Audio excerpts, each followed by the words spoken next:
ગરમીનું જોર યથાવત રહેશે। હવામાન વિભાગે ગરમીની આગાહી કરી છે। આગામી 7 દિવસ વાતાવરણ સૂકું રહેશે। હાલમાં રાજ્યમાં વરસાદની શક્યતા નહીવત। આગામી 7 દિવસમાં તાપમાનમાં કોઈ ફેરફાર નહીં થાય। અમદાવાદમાં 43 ડિગ્રી રહેશે મહત્તમ તાપમાન। तो वर्तमान में भी क्योंकि वेस्टर्ली विंड्स हैं पूरे स्टेट पे, तो कोई विशेष बदलाव अगले 7 दिन तक मैक्सिमम टेम्परेचर में आने की उम्मीद नहीं है। अगर अहमदाबाद की लोकल की बात करें तो जो लोकल में आज लगभग 43 डिग्री के आसपास आने की उम्मीद है। एक तरफ गुजरात में काળઝાળ गरमी है और बीजी तरफ उत्तर भारत કેટલાક पहाड़ी प्रदेशों में हिमवर्षा પણ થઈ રહી છે। દક્ષિણમાં ચોમાસા પૂર્વે વરસાદી માહોલ બન્યો છે। દેશમાં અલગ અલગ ભાગોમાં મોસમનો મિજાજ અલગ અલગ દેખાઈ રહ્યો છે। ઉત્તરાખંડના ચમોલીમાં હિમવર્ષા થઈ રહી છે। રવિવારે હેમકુંડ સાહિબમાં અચાનક હવામાન બદલાયું અને ભારે હિમવર્ષા શરૂ થઈ। જો કે થોડા સમય માટે જ બરફ પડ્યો હતો, પરંતુ પછી હવામાન સાફ થઈ ગયું। 15,200 ફૂટની ઊંચાઈ પર સ્થિત હેમકુંડ સાહિબમાં હવામાન બદલાતાની સાથે જ બરફ વર્ષાનો અનુભવ થાય છે। આ દરમિયાન મોટી સંખ્યામાં શ્રદ્ધાળુઓ હેમકુંડ સાહિબ પણ આવી રહ્યા છે। આ વિશિષ્ટ ફોટો હેમકુંડ સાહિબનો છે, જ્યાં બદલાતા હવામાનને કારણે બરફ વર્ષા થઈ રહી છે।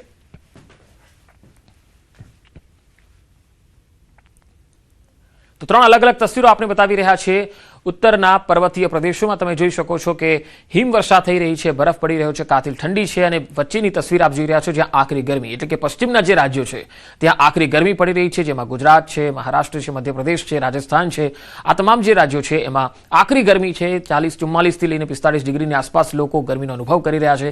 દક્ષિણના રાજ્યોમાં મોસમનો મિજાજ બદલાયો છે અને ચોમાસા પહેલાનો વરસાદ અહીંયા શરૂ થયો છે, એટલે કેટલાય દક્ષિણના રાજ્યોની અંદર હવામાન પલટાતા વાતાવરણમાં ઠંડક પણ ફેલાઈ છે। અને હવે એક અપડેટ આવી રહી છે શેર માર્કેટથી। ભારતીય શેર બજારમાં ઉછાળો જોવા મળ્યો। સેન્સેક્સમાં 700 થી વધુ પોઈન્ટ ઉછાળો આવ્યો છે। નિફ્ટીમાં 200 થી વધુ પોઈન્ટનો ઉછાળો જોવા મળ્યો છે। બેંક નિફ્ટી 800 પોઈન્ટથી વધુ પ્લસ થયા છે। તો આ એક મહત્વપૂર્ણ ખબર, ભારતીય શેર માર્કેટમાં ઉછાળાના અહેવાલ આવી રહ્યા છે। સેન્સેક્સ ખુલતા જ 700 થી વધુ પોઈન્ટનો ઉછાળો જોવા મળ્યો છે, જ્યારે નિફ્ટીની વાત કરીએ તો નિફ્ટીમાં પણ 800 પોઈન્ટ એટલે 200 પોઈન્ટનો ઉછાળો જોવા મળ્યો છે, જ્યારે બેંક નિફ્ટી 800 પોઈન્ટથી વધુ પ્લસ થયા છે। હાલમાં માર્કેટમાં સેન્સેક્સ 75,415 પર કારોબાર કરી રહ્યો છે, જ્યારે નિફ્ટી 23,947 આસપાસ કારોબાર કરી રહ્યો છે। હાલમાં સેન્સેક્સમાં 230 પોઈન્ટના ઉછાળા સાથે કારોબાર થઈ રહ્યો છે, જ્યારે નિફ્ટીમાં 228 પોઈન્ટના વધારા સાથે કારોબાર થઈ રહ્યો છે। સૌથી વધારે જે ગેઇન કરનારા જે સ્ટોક્સ છે તેમાં આઈઝર મોટર્સ છે, ટાટા મોટર્સ છે, બીપીસીએલ છે, ટોરેન્ટ ફાર્મા છે, IOCL છે। આ તમામ જે સ્ટોક છે એ લાર્જ કેપના સૌથી સારા ગેઇન કરી રહ્યા છે।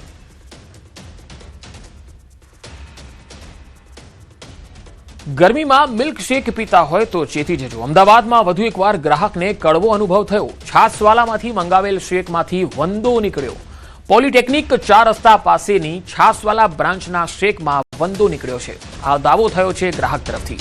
અંજીર શેકમાં મરેલો વંદો નીકળતા ગ્રાહકમાં રોષ જોવા મળ્યો। સમગ્ર મામલે ગ્રાહકે એએમસીમાં ફરિયાદ કરી છે। તો અંજીર શેક ગ્રાહકે મંગાવ્યો હતો અને તેમાં મરેલો વંદો નીકળ્યો। ઘણા લોકો ગરમીમાં મિલ્કશેક પીતા હોય છે, ત્યારે અલગ અલગ જગ્યાએ અલગ અલગ પ્રકારના મિલ્કશેક બજારમાં ઉપલબ્ધ હોય છે, ત્યારે આ છાસવાલાનું આ બ્રાન્ચ જ્યાં પોલિટેકનિક 4 રસ્તા પાસે આવેલી છે આ બ્રાન્ચ, અને ત્યાંથી અંજીર મિલ્કશેક મંગાવ્યો અને એમાં આ મરેલો વંદો નીકળતા ગ્રાહકની અંદર રોષ જોવા મળ્યો। ગ્રાહકે એએમસીમાં ફરિયાદ પણ કરી છે, કારણ કે આ પ્રકારના જે મિલ્કશેક હોય છે ખૂબ મોંઘા મળતા હોય છે। ક્વોલિટીના નામે અહીંયા પૈસા પણ વધારે લેવાતા હોય છે અને પછી આ પ્રકારે વંદો પીરસવામાં આવે છે। અમદાવાદના જમાદારના પુત્રએ વડોદરામાં આવી અને અછોડો તોડ્યો। પેટ ડોગ લઈને ચાલવા નીકળેલી મહિલાને એડ્રેસ પૂછવાના બહાને ઊભી રાખી, સરનામું પૂછવાના બહાને તેમની પાસે આવીને ગળામાંથી સોનાનો અછોડો આંચકી લીધો। વાહન નંબરના આધારે પોલીસ અછોડા તોડ સુધી પહોંચી। આરોપી તુષાર ઉર્ફે કાવો લક્ષ્મણભાઈ પરમારની ધરપકડ કરાઈ છે। આરોપી પાસેથી 1.18 લાખની ચેન, મોબાઈલ ફોન મળીને કુલ 1.23 લાખનો મુદ્દામાલ જપ્ત થયો છે। આરોપી તુષારના પિતા અમદાવાદ ગ્રામ્ય પોલીસમાં એએસઆઈ તરીકે ફરજ બજાવે છે।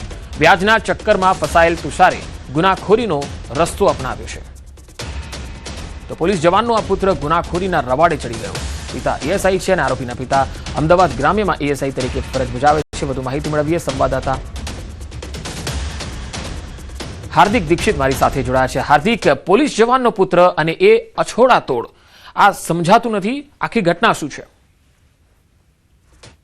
પંકજ, વડોદરા શહેરમાં એક અથોડા તોડ જે છે તેને તરખાટ મચાવ્યો હતો અને ગુરવા પોલીસ સ્ટેશનની હદમાં જે છે તે એક મહિલા પોતાના પેટ ડોગને લઈને મોર્નિંગ વોક પર નીકળી હતી. દરમિયાન અથોડો તૂટવાની ઘટના જે સામે આવી હતી. આ મહિલાએ ગોરવા પોલીસ મથકે ફરિયાદ નોંધાવી હતી અને જે વ્હીકલનો નંબર છે તેના આધારે જ્યારે ક્રાઇમ બ્રાન્ચે આરોપીની શોધખોળ શરૂ કરી ત્યારે જે તાર છે તે અમદાવાદ સુધી જોડાયેલા હોવાનું સામે આવ્યું હતું અને અમદાવાદથી જ્યારે આરોપીની ધરપકડ કરવામાં આવી, એનું નામ તુષાર કાવો લક્ષ્મણભાઈ પરમાર છે. તેની તપાસમાં એવો ખુલાસો થયો કે તેને જે છે તે 1.5 લાખ રૂપિયાની આસપાસની જે ચેન છે તેની ચોરી કરી હતી અને એક મોબાઈલ પણ તેની પાસેથી મળી આવ્યો છે. આ આરોપી જે છે તે પોલીસ પુત્ર છે. તેના પિતા જે છે તે અમદાવાદ ગ્રામ્ય પોલીસમાં એએસઆઈ તરીકે ફરજ બજાવે છે. તુષારની જો વાત કરવામાં આવે તો તે ડ્રાઇવિંગનું કામ કરતો હતો અને જ્યારે તે કાર લઈને વડોદરા આવ્યો હતો ત્યારે તેને એ વિસ્તારની રેકી કરી હતી અને વિસ્તાર સુમસાન જણાતા તેને મહિલાનો અથોડો તોડવાનો સાહસ જે છે તે કર્યું હતું. આ તુષાર જે છે તે વ્યાજના ચક્કરમાં ફસાયેલો હતો અને લોકોને વ્યાજ ચૂકવવાના ચક્કરમાં તેને જે છે તે ગુનાખોરીનો રસ્તો જે છે તે અપનાવ્યો છે. ત્યારે વડોદરા શહેરમાં હજી તેને કેટલા ગુનાઓને અંજામ આપ્યો છે, કેટલા અથોડા તોડ્યા છે, તેની સાથે કોઈ સામેલ છે કે કેમ, એ તમામ પાસાઓની ચકાસણી જે છે તે ક્રાઇમ બ્રાન્ચ દ્વારા કરવામાં આવી રહી છે. જી હાર્દિક આભાર માહિતી આપવા માટે.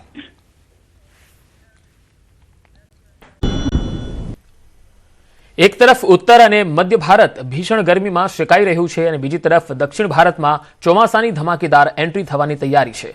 હવામાન નિષ્ણાત અંબાલાલ પટેલે તો શક્યતા વ્યક્ત કરી દીધી છે કે દેશમાં સમય કરતા વહેલું ચોમાસું બેસી જશે. સાથે જ એન્ટી સાયક્લોન હટતા જ ગુજરાતના વાતાવરણમાં પણ મોટો પલટો આવશે. જુઓ ક્યાં પહોંચ્યું છે ચોમાસું.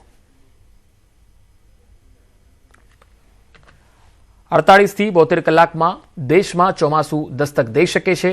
આ વર્ષે વહેલું ચોમાસું બેસશે.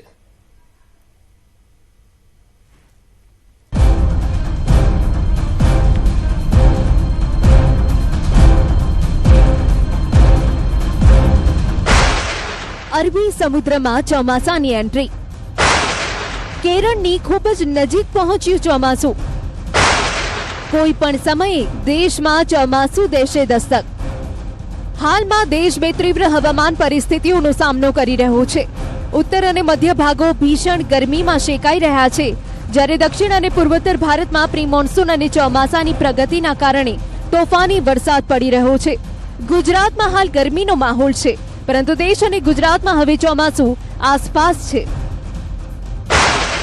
હવામાન વિભાગનું માનીએ તો આગામી 48 થી 72 કલાકમાં દેશમાં ચોમાસું દસ્તક દેશે.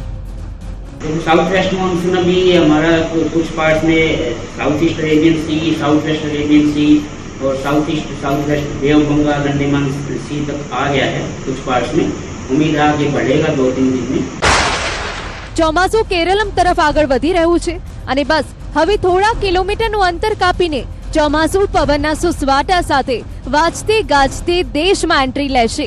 અરબી સમુદ્રના કેટલાક ભાગો, માલદીવ, કોમોરીન વિસ્તાર અને બંગાળની ખાડીના વધુ ભાગોમાં આગળ વધવા ચોમાસા માટે સાનુકૂળ વાતાવરણ છે. હાલ ચોમાસું અંદમાન નિકોબાર ટાપુ